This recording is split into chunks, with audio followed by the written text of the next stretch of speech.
नमस्कार दोस्तों, मैं कैलाश शर्मा एक बार फिर आपके सामने उपस्थित हूँ कक्षा 6 रुचिरा भाग 1 का 5वां पाठ लेकर, जिसका नाम है वृक्षाः। वृक्षाः इस पाठ में हम वृक्षों के बारे में पढ़ेंगे। पहला श्लोक है, वने वने निवसन्तो वृक्षाः वनम वनम रचयन्ति वृक्षाः।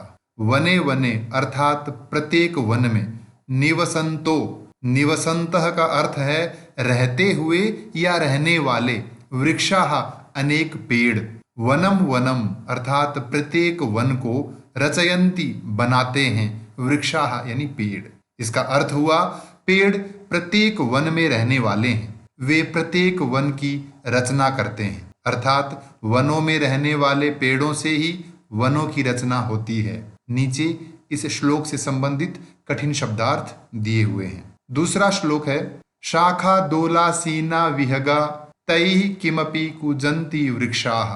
शाखा अर्थात पेड़ों की टहनियां, दोला यानी झूला, आसीना यानी बैठे हुए, विहगा पक्षी, तैः उनके द्वारा, पक्षियों के द्वारा, किमपि कुछ कुछ, कूजन्ति कूकते हैं, चहकते हैं, वृक्षाः यानी पेड़, अर्थात विहगा यानी पक्षी पेड़ों की टहनी रूपी झूलों पर बैठे हुए हैं। तैः उन कूकते हुए पक्षियों के माध्यम से, उन कूकते हुए पक्षियों के द्वारा, किमपि कुछ कुछ, कूजन्ति यानी कूकते हैं, चहकते हैं, वृक्षाः यानी पेड़, अर्थात पेड़ों की शाखा रूपी झूलों पर पक्षी बैठे हुए हैं। ऐसा प्रतीत होता है जैसे पक्षियों के कूकने के माध्यम से पेड़ भी कुछ कुछ चहक रहे हैं। पिबन्ति पवनम जलम संततम साधु जना इव सर्वे वृक्षाः। पिबन्ति पीते हैं, पवनम हवा, जलम पानी, संततम हमेशा, निरंतर, साधु जना इव, साधु जना इव अर्थात तपस्वियों की तरह, सर्वे यानी सभी, वृक्षा यानी पेड़, पेड़ तपस्वियों की तरह होते हैं जो हमेशा हवा और पानी पीकर जीवित रहते हैं। सभी पेड़ साधुओं जैसे हैं जो लगातार हवा और पानी पीते हैं, अर्थात पेड़ तपस्वियों की तरह केवल हवा और पानी पीकर अपना जीवन यापन करते हैं। पेड़ तपस्वियों की तरह परोपकारी होते हैं। स्पृशन्ति पादैः पातालं च नभ शिरस्सु वहन्ति वृक्षाः। स्पृशन्ति अर्थात स्पर्श करते हैं, छूते हैं, पादैः यानी पैरों से, पातालम पाताल को, च और, नभः नभ यानी आकाश को। ये नभस शब्द का द्वितीय विभक्ति एक वचन का रूप है। इसका अर्थ होगा आकाश को। शिरस्सु सिरों पर अर्थात अपने सिर पर, वहंती धारण किए हुए हैं या ढोते हैं, वृक्षाः यानी पेड़, पेड़ अपने जड़ रूपी पैरों से पाताल को छूते हैं और वे अपने सिर पर आकाश को ढोते हैं, अर्थात पेड़ों की जड़ें धरती में बहुत गहरी हैं और ऊंचे ऊंचे गगनचुंबी पेड़ों को देखकर ऐसा लगता है जैसे पेड़ आसमान को सिर पर धारण किए हुए हैं। पयो दर्पणे स्वप्रतिबिंबम कौतुकेन पश्यन्ति वृक्षाः।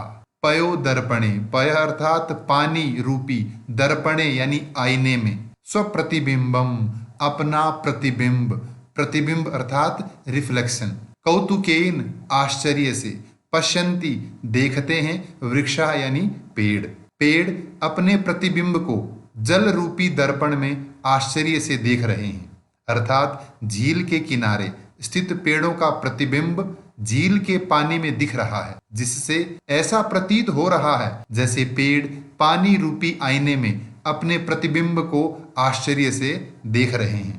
प्रसार्य स्वच्छाया संस्तरणम कुर्वन्ति सत्कारम वृक्षाः। प्रसार्य फैलाकर या बिछाकर, स्वच्छाया स्व यानी अपनी, छाया यानी छाया, संस्तरणम यानी बिस्तर, अपनी छाया रूपी बिस्तर को प्रसार्य यानी बिछाकर, कुर्वन्ति करते हैं, सत्कारम अर्थात आदर सत्कार, वृक्षाः यानी पेड़, पेड़ अपने छाया रूपी बिस्तर को फैलाकर सबका आदर सत्कार करते हैं, अर्थात पेड़ अपना छाया रूपी बिछोना बिछाकर सभी जीवों को अपनी छाया में विश्राम करने के लिए आमंत्रित करते हैं। कितने परोपकारी हैं ये पेड़। अब हम चर्चा करेंगे अभ्यास कार्य पर। पहला प्रश्न है वचनानुसारम रिक्त स्थानानि पूरयत। वचन के अनुसार रिक्त स्थानों की पूर्ति कीजिए। पहला उदाहरण दिया है वन शब्द का, वनम वने वनानि, तो जल शब्द के रूप होंगे जलम जले जलानि, और बिंब शब्द के रूप होंगे बिंबम बिंबे बिंबानि। इसी तरह वृक्ष शब्द के रूप हैं वृक्षम वृक्षौ वृक्षान, तो पवन शब्द के रूप होंगे पवनम पवनौ पवनान। जन शब्द के रूप होंगे जनम जनौ जनान। दूसरा प्रश्न है कोष्ठकेषु प्रदत्त शब्देषु, कोष्ठक में दिए हुए इन शब्दों में उपयुक्त विभक्तिम योजयित्वा, सही विभक्ति जोड़कर रिक्त स्थानानि पूरयत, रिक्त स्थानों की पूर्ति कीजिए। उदाहरण दिया है अहम रोटिकाम खादामी। ये शब्द कोष्ठक में दिया रोटिका, इसमें उचित विभक्ति लगा करके हमने शब्द बनाया रोटिकाम। अहम रोटिकाम खादामी, मैं रोटी खाता हूं। त्वम जलम पिबसी, तुम जल पीते हो। कोष्ठक में शब्द था जल, इसमें उचित विभक्ति लगाकर शब्द बनाया जलम, और वाक्य बना त्वम जलम पिबसी, तुम पानी पीते हो। छात्रः दूरदर्शनम पश्यति, छात्र दूरदर्शन देखता है। वृक्षाः पवनम पिबन्ति, वृक्ष हवा पीते हैं। ताः कथाम लिखन्ति, वे सब कहानी लिखती हैं। आवाम जंतुशालाम गच्छावः, हम दोनों जंतुशाला जाते हैं। तीसरा प्रश्न है अधोलिखितेषु वाक्येषु कर्तृपदानि चिनुत। नीचे लिखे हुए इन वाक्यों में कर्ता पद चुनकर लिखना है। वृक्षाः नभः शिरस्सु वहन्ति, वृक्ष आकाश को सिर पर धारण करते हैं। तो कर्ता हम किस तरह से पहचाने?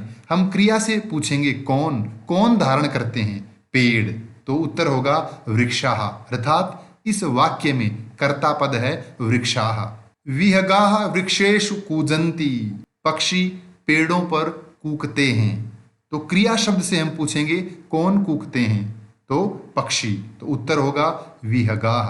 पयो दर्पणे वृक्षाः स्वप्रतिबिंबम पश्यन्ति, जल रूपी आईने में पेड़ अपना प्रतिबिंब देखते हैं। तो क्रिया शब्द है पश्यन्ति, इससे पूछेंगे कौन देखते हैं? तो उत्तर होगा पेड़, तो कर्ता शब्द हुआ वृक्षाः।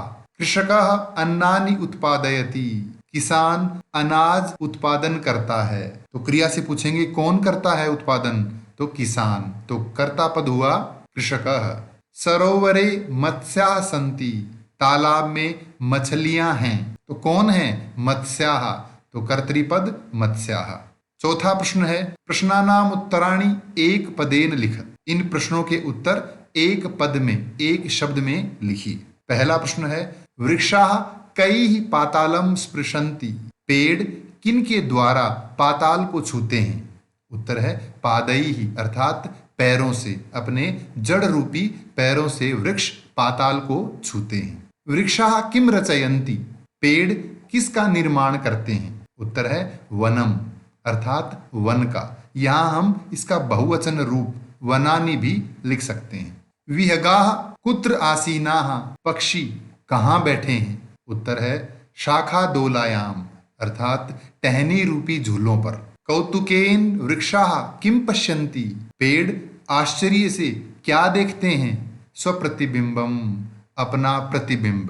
पांचवा प्रश्न है समुचितै पदै रिक्त स्थानानि पूरयत। जो रिक्त स्थान दिए हैं उन्हें दिए गए उदाहरणों के अनुसार पूरा करना है। प्रथमा विभक्ति में गज शब्द के रूप हैं गजः गजौ गजाः, तो अश्व शब्द के रूप होंगे अश्वः अश्वौ अश्वाः। द्वितीय विभक्ति में सूर्य शब्द के रूप हैं सूर्यम सूर्यौ सूर्यान, तो चंद्र शब्द के रूप होंगे चंद्रम चंद्रौ चंद्रान। तृतीय विभक्ति में विडालेन विडालाभ्याम विडालैः, तो मंडूक शब्द के रूप होंगे मंडुकेन मंडुकाभ्याम मंडुकैः। इसी तरह चतुर्थी विभक्ति सर्प शब्द के रूप हैं सर्पाय सर्पाभ्याम सर्पेभ्यः, तो वानर शब्द के रूप होंगे वानराय वानराभ्याम वानरेभ्यः। पंचमी विभक्ति में मोदक शब्द के रूप हैं मोदकात् मोदकाभ्याम मोदकेभ्यः, तो वृक्ष शब्द के रूप होंगे वृक्षात, वृक्षाभ्याम, वृक्षेभ्यः।